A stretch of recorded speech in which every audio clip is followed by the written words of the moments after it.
Hey guys, this is Shubhajit from digit.in and today we are reviewing the new Xiaomi Redmi Y2. Now, the Redmi Y2 that we received had a 3 GB of RAM and a 32 GB of storage and comes priced at Rs 9,999. In case you want to check out our unboxing and first impressions of this device, do click the link in the description below. Now, smartphones under Rs 10,000, we call it the entry-level smartphones and the budget phones. They are more or less considered to be more like soft cookies in front of the more expensive giants in the smartphone market. And that's because the phones tout more or less entry-level processors and entry-level hardware. But this year, the Redmi Y2 gets a mid-range chipset that was hugely popular last year, the Snapdragon 625, at a price under Rs 10,000. But the world has already moved on to more powerful processors. So does the new incumbent from Xiaomi match up to its rivals? We find out. Starting with the build and design, the Redmi Y2 is a typical Xiaomi device. You will immediately recognize that it's a Mi phone as soon as you look at it. Thankfully, there are some subtle differentiating features on the Redmi Y2, like the antenna lines on the back are now etched in the metal body itself. The display is a little raised from the body and the edges bulge out to meet the screen. This bulge, Xiaomi says, renders more protection to the display and it gives a good grip. Also, the Redmi Y2 looks quite identical to the Redmi Note 5 Pro. On the front, there's the 18:9 aspect ratio display. On the rear, there's a fingerprint scanner and a vertical dual camera setup. The bump is not as much, but significant enough to be noticeable when placing the phone on a flat surface. You get a single bottom firing speaker that does get louder and a micro USB port. The 5.99 display on the Redmi Y2 has a resolution of 1440 by 720 pixels, while the screen real estate is right up there with most other mid-range phones these days. The resolution leaves a lot to be desired. The visuals appear soft with a distinct lack of details. The peak brightness isn't enough for text to be legible under direct sunlight, and the minimum brightness is still high to give off a glare in the dark. MIUI's punchy bright colors help somewhat.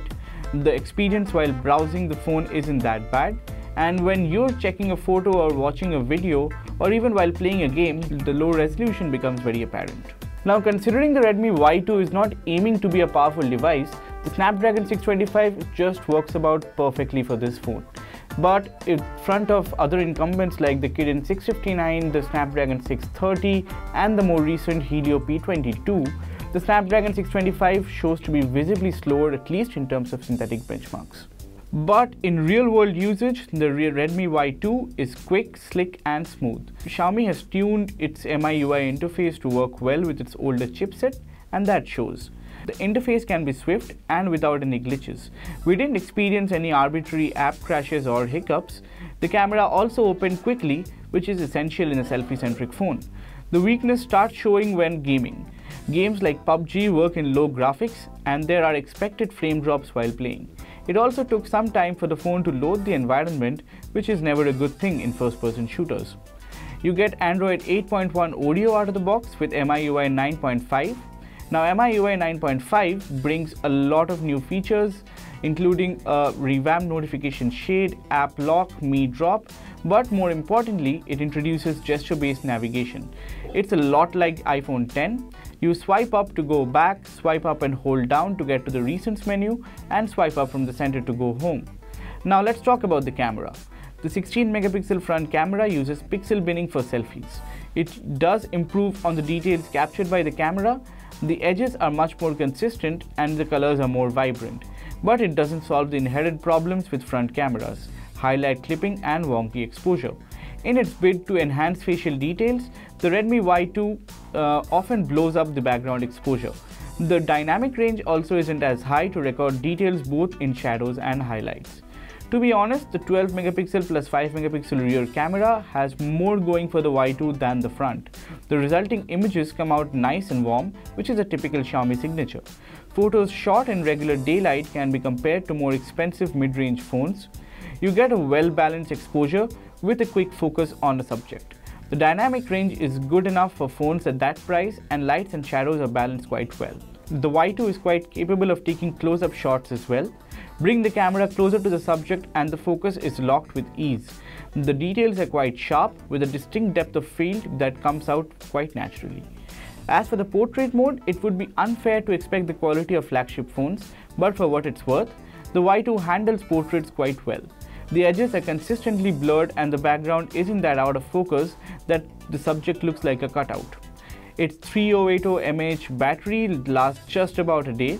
The phone lasted around 5 hours 16 minutes on PCMark's Work 2.0 battery test, which means it will last just around a day for the average user.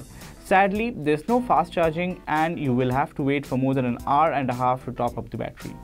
So overall, the Redmi Y2 are for those who love selfies and compact designs. Now, this phone uses a new technology in the front camera that sets it apart from the rest, but the results from that front camera are more or less consistent with other Xiaomi devices across that price range. Now, the threat from the Y2 is not from its own siblings, but from its rivals. The Realme One is shaping up to be a commendable challenger to Xiaomi's dominance in the smartphone market. Apart from that, there's the new Honor 7A and the 7C, which are also pretty good devices. So this phone does not bring anything groundbreaking to the table, but it's just bland and functional. Thank you so much for watching this video, guys. In case you want more videos like this, please subscribe to digit.in, and yes, thank you.